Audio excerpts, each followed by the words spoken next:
الحمدللہ رب العالمین والصلاة والسلام علی رسولہ الامین وعلی آلہ واصحابہ اجمعین الی یوم الدین۔ اعوذ باللہ من الشیطان الرجیم، بسم اللہ الرحمن الرحیم۔ ادخلوا فی السلم کافہ ولا تتبعوا خطوات الشیطان انہ لکم عدو مبین۔ محترم سیکریٹری جماعت اسلامی ہند مولانا محمد رفیق قاسمی صاحب اور علماء کرام،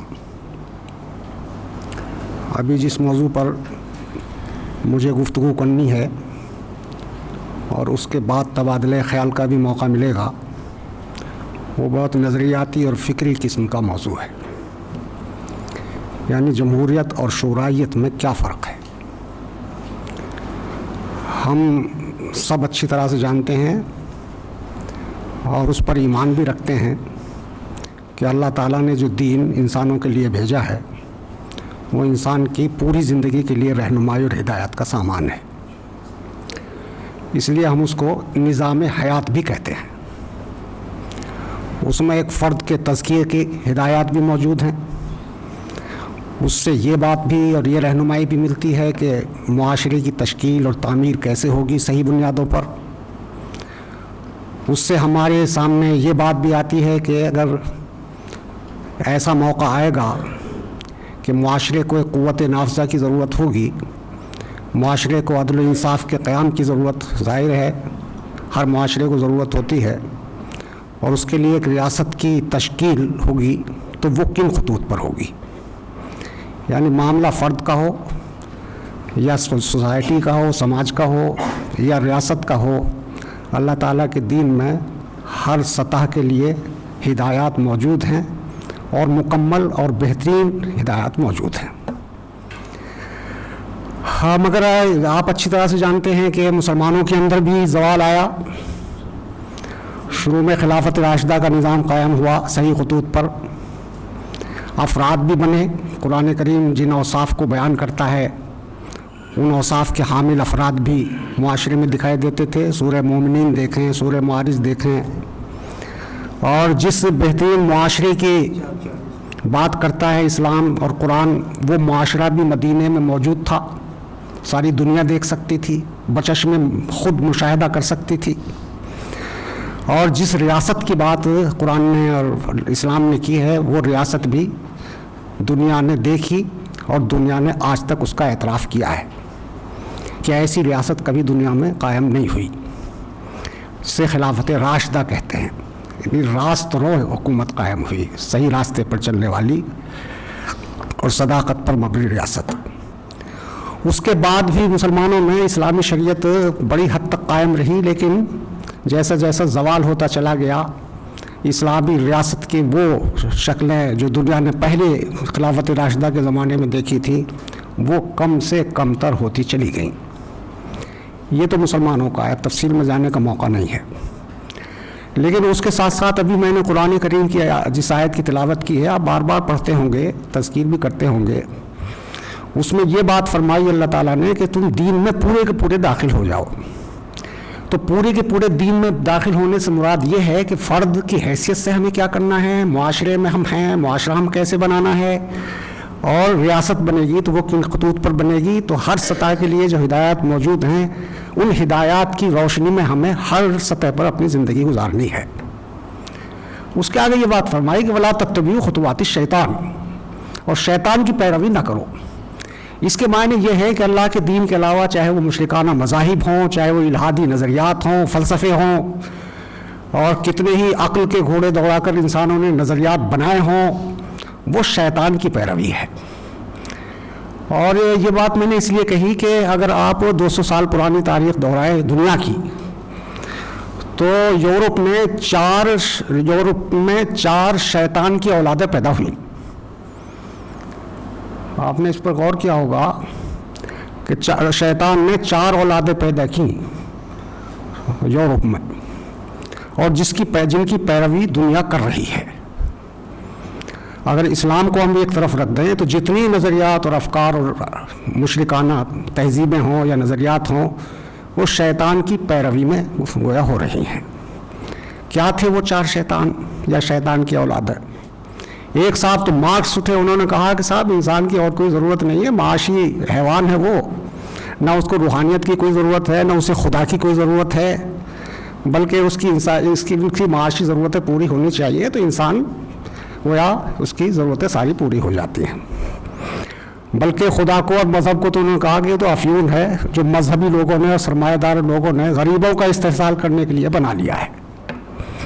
دوسرے ایک اور صاحب اٹھے, ان کا نام ڈارون تھا. انہوں نے کہا کہ انسان آج جس شکل میں موجود ہے یہ ترقی کرتے کرتے یہاں تک پہنچا ہے, یہاں تک کہ اس کی جسمانی ساخت بھی پہلے بندر جیسی تھی, آج وہ انسان بن گیا, اور انسان نے جو بھی ترقی کی ہے, جو کچھ بھی حاصل کیا ہے, وہ اس کی اپنی عقل کی حاصل کرنا ہے, اسے کسی باہر کی ہدایت کی ضرورت نہیں ہے. کوئی اس نے بھی خدا کا انکار کر دیا. تیسرے اور صاحب اٹھے فرائڈ, انہوں نے کہا کہ صاحب انسان کی اور کوئی ضرورت نہیں ہے سوائے جنسی ضرورت کے, یہاں تک کہ بچہ بھی اگر ماں کی چھاتی چوستا ہے اس میں بھی سیکس کہیں نہ کہیں شامل ہوتا ہے. یعنی انسان اصل بنا ہوا ہے سیکس کا, شہوت کا. تو آپ چنانچہ آپ دیکھتے ہیں, دنیا میں دیکھ رہے ہوں گے آپ اس کے کیا اثرات ہیں. ایک چوتھے صاحب اٹھے, اصل چوتھے صاحب ہی کا مجھے ذکر کرنا تھا مگر میں نے ضمن 3 صاحبان کا کر دیا.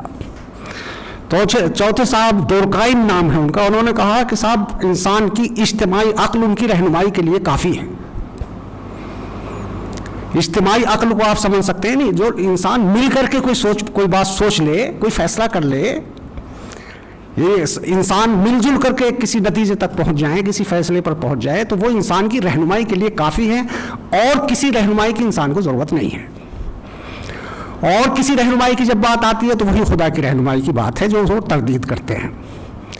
آپ سوچتے ہوں گے کہ یہ غیر فطری بات ہے, کیسے انسانوں نے کرنی شروع کر دی, اور انسانوں نے قبول کیسے کر لیا ایسی اس طرح کی باتوں کو جو غیر فطری ہوں, بلکہ عقل بھی جن کو کا انکار کر دیتی ہو اگر سنجیدگی سے غور کیا جائے. تو ہوا یہ تھا کہ یورپ میں عیسائیوں نے میں جو نظام تھا وہ بادشاہت کا نظام تھا, ڈورکائم, فرائڈ. سوالات کو تو موقع ملے گا نا آپ کو, میں سوالات کے لیے وقت چھوڑوں گا انشاءاللہ. تو یورپ میں بادشاہت کا نظام تھا, اور یہ تھے آپ کے پادری لوگ, یہ دونوں مل کر کے لوگوں کو کا استحصال کرتے تھے, یہ بھی 18ویں صدی تک, اور دونوں میں ایک طرح کی انڈرسٹینڈنگ ہوتی تھی. جو عام لوگ تھے ان کا استحصال ہوتا تھا. تو اب دھیرے دھیرے یہ ہوا کہ لوگوں کو بادشاہوں سے بھی نفرت پیدا ہوئی اور مذہبی لوگوں سے بھی نفرت پیدا ہوئی. اچھا, بادشاہتوں سے نفرت پیدا ہوئی تو سمجھ میں آتی تھی, مگر یہ ہے کہ مذہبی لوگوں سے نفرت پیدا ہوئی تو وہ صرف مذہبی لوگوں تک نہیں ٹھہری. اس کے بعد کیا ہوا کہ مذہب سے ہی نفرت ہو گئی. عیسائی مذہب سے نفرت پہلے ہوئی, پھر مذہب سے نفرت ہوئی, پھر خدا کا انکار کیا. اور آپ ذرا اس پہلو سے بھی دیکھیے کہ 200 سال میں جتنے علوم و فنون بنے ہیں دنیا میں وہ خدا کے انکار پر ہیں. یعنی انہوں نے سارے علوم و فنون کی تدویز اس طرح کی, خدا کو باہر بٹھا دیا, اور اس کے بعد سارے علوم فنون جتنے بھی ہیں اور جتنے نظام کھڑے کیے اور جتنے انسانوں کے لیے جو بھی طریقے ہو سکتے تھے وہ اختیار کیے, وہ خدا کو ایک طرف بٹھا کر کے کیے انہوں نے. اور اس لحاظ سے تعریف بھی ہونی چاہیے کہ ان لوگوں نے کتنی محنت کی کہ ایک غیر فطری بات کو دنیا سے منوا لیا. اس کے بعد پھر یہ ہوا کہ ان کی حکومتیں قائم ہوئی ساری دنیا میں. آپ کو معلوم ہے, کہیں ڈچ گئے, کہیں پرتگالی گئے, کہیں برٹین کے لوگ گئے, کہیں نیدرلینڈ کے لوگ گئے, تو وہ اپنے ساتھ صرف وہ حکومت ہی نہیں کی انہوں نے, بلکہ اپنے ساتھ افکار اور نظریات اور اپنی تہذیب بھی لے گئے. یعنی سیاسی غلبہ ان کو حاصل نہیں ہوا بلکہ تہذیبی غلبہ بھی ان کو حاصل ہوا. اور اسی میں سے ایک چیز نکل کر آئی جسے ہم ڈیموکریسی کہتے ہیں. وہ جو میں نے ڈورکائم کی بات کی کہ صاحب انسانوں کی رہنمائی کے لیے اجتماعی عقل کافی ہے, تو انہوں نے یہ طے کر لیا کہ بھائی اب جو انسان کچھ لوگ مل کر کے کسی نتیجے تک پہنچ جائیں, کہ کوئی فیصلہ کر لیں, تو وہی حق ہے, وہی صحیح ہے, وہی ان کے نزدیک کافی ہے. اسی کا نام ڈیموکریسی ہے. کسی اور ہدایت کی, کسی اور رہنمائی کی انسان کے لیے ضرورت نہیں ہے. چنانچہ 18ویں صدی میں یہ ڈیموکریسی کا یہ نظام دنیا نے دیکھا, ورنہ اس سے پہلے تو بادشاہوں کا زمانہ تھا. ہندوستان کی تاریخ بھی آپ دیکھیے اور یورپ کی تاریخ بھی دیکھیے تو بادشاہوں کا زمانہ تھا وہ.